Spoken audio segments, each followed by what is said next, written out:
ब्रह्मा सृष्टि के सृजन के देव। श्री सनातन धर्म ब्रह्मा सृष्टि के सृजन के देव। ब्रह्मा सनातन धर्म के अनुसार सृजन के देव हैं। हिंदू दर्शन शास्त्रों में 3 प्रमुख देव बताए गए हैं, जिसमें ब्रह्मा सृष्टि के सर्जक, विष्णु पालक और महेश विलय करने वाले देवता हैं। व्यासलिखित पुराणों में ब्रह्मा का वर्णन किया गया है कि उनके 4 मुख हैं, जो 4 दिशाओं में देखते हैं। ब्रह्मा को स्वयंभू, स्वयं जन्म लेने वाला और 4 वेदों का निर्माता भी कहा जाता है। हिंदू विश्वास के अनुसार हर वेद ब्रह्मा के एक मुंह से निकला था। भगवती सरस्वती ब्रह्मा जी की पत्नी है। ब्रह्मा के 6 पुत्र थे, सनकादिक ऋषि, नारद व दक्ष। बहुत से पुराणों में ब्रह्मा की रचनात्मक गतिविधि उनसे बड़े किसी देव की मौजूदगी और शक्ति पर निर्भर करती है। ब्रह्मा एक संक्षिप्त परिचय। ब्रह्मा सृष्टि के रचयिता। संबंध हिंदू देवता। निवास स्थान ब्रह्मलोक। मंत्र ओम ब्रह्मणे नमः। अस्त्र देवया धनुष। जीवन साथी सरस्वती। बच्चे सनकादि ऋषि, नारद मुनि और दक्ष प्रजापति। सवारी हंस, हंस का नाम है हंस कुमार। हिंदू दर्शन शास्त्र की परम सत्य की आध्यात्मिक संकल्पना ब्रह्मन से अलग है। ब्रह्मन लिंगहीन है, परंतु ब्रह्मा पुल्लिंग है। प्राचीन ग्रंथों में इनका सम्मान किया जाता है, पर इनकी पूजा बहुत कम होती है। भारत और थाईलैंड में इन पर समर्पित मंदिर हैं।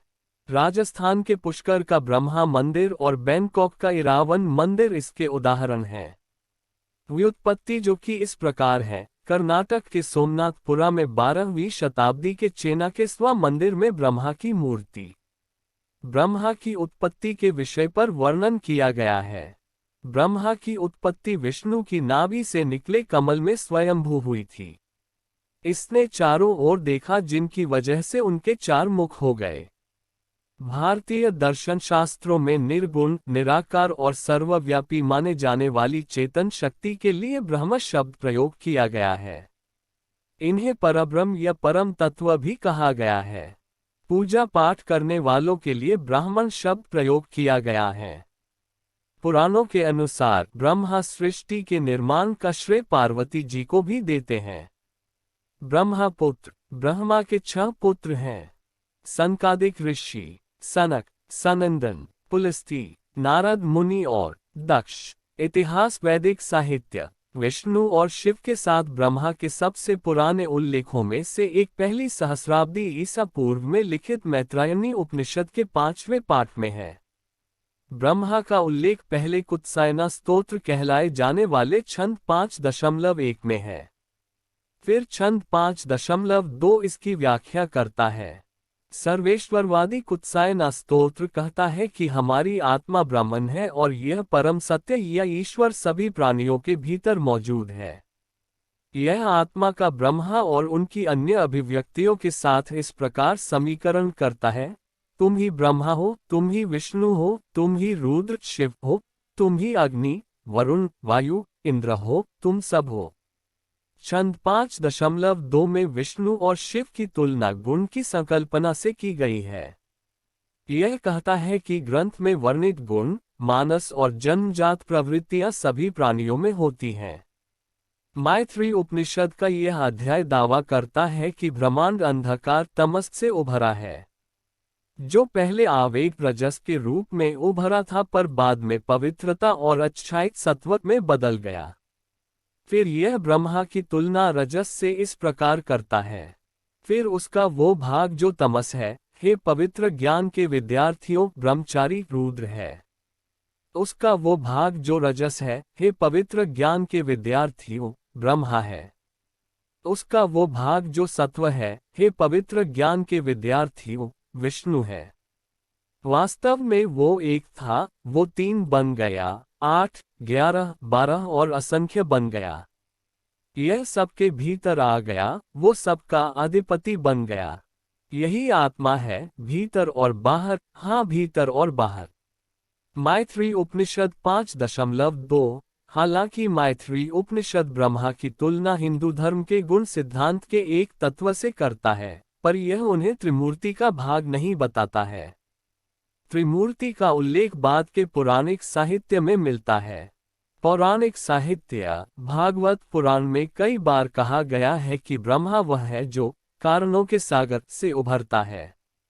यह पुराण कहता है कि जिस क्षण समय और ब्रह्मांड का जन्म हुआ था, उसी क्षण ब्रह्मा हरि विष्णु, जिनकी प्रशंसा भागवत पुराण का मुख्य उद्देश्य है, कि नाभि से निकले एक कमल के पुष्प से उभरे थे। यह पुराण कहता है कि ब्रह्मा निद्रा में है, गलती करते हैं और वे ब्रह्मांड की रचना के समय अस्थायी रूप से अक्षम थे। जब वे अपनी भ्रांति और निद्रा से अवगत हुए तो उन्होंने एक तपस्वी की तरह तपस्या की, हरि को अपने हृदय में अपना लिया, फिर उन्हें ब्रह्मांड के आरंभ और अंत का ज्ञान हो गया। ब्रह्मांड के आरंभ और अंत के ज्ञान से उनकी रचनात्मक शक्तियां पुनर्जीवित हो गईं। भागवत पुराण कहता है कि इसके बाद उन्होंने प्रकृति और पुरुष को जोड़कर चकाचौंध कर देने वाली प्राणियों की विविधता बनाई। भागवत पुराण माया के सृजन को भी ब्रह्मा का काम बताता है। इसका सृजन उन्होंने केवल सृजन करने की खातिर किया। माया से सब कुछ अच्छाई और बुराई, पदार्थ और आध्यात्म, आरंभ और अंत से रंग गया। पुराण समय बनाने वाले देवता के रूप में ब्रह्मा का वर्णन करते हैं। वे मानव समय की ब्रह्मा के समय के साथ तुलना करते हैं। वे कहते हैं कि महाकल्प, जो कि एक बहुत बड़ी ब्रह्मांडीय अवधि है, ब्रह्मा के एक दिन और एक रात के बराबर है। ब्रह्मा विभिन्न पुराणों के अनुसार ब्रह्मा के बारे में विभिन्न पुराणों की कथाएं विविध और विसंगत हैं। उदाहरण के लिए स्कंद पुराण में पार्वती को ब्रह्मांड की जननी कहा गया है। यह ब्रह्मा देवताओं और तीनों लोकों को बनाने का श्रेय भी पार्वती को देता है। यह कहता है कि पार्वती ने तीनों गुणों सत्व, रजस और तपस को पदार्थ प्रकृति में जोड़कर ब्रह्मांड की रचना की। पौराणिक और तांत्रिक साहित्य ब्रह्मा के रजस गुण वाले देव के वैदिक विचार को आगे बढ़ाता है। यह कहता है कि उनकी पत्नी सरस्वती में सत्व, संतुलन, सामंजस्य, अच्छाई, पवित्रता, समग्रता, रचनात्मकता, सकारात्मकता, शांतिपूर्णता, नेकता गुण है। इस प्रकार वे ब्रह्मा के रजस, उत्साह, सक्रियता, न अच्छाई न बुराई, पर कभी कभी दोनों में से कोई एक, कर्म प्रधानता, व्यक्तिवाद, प्रेरित गतिशीलता गुण को अनुपूर्ण करती हैं।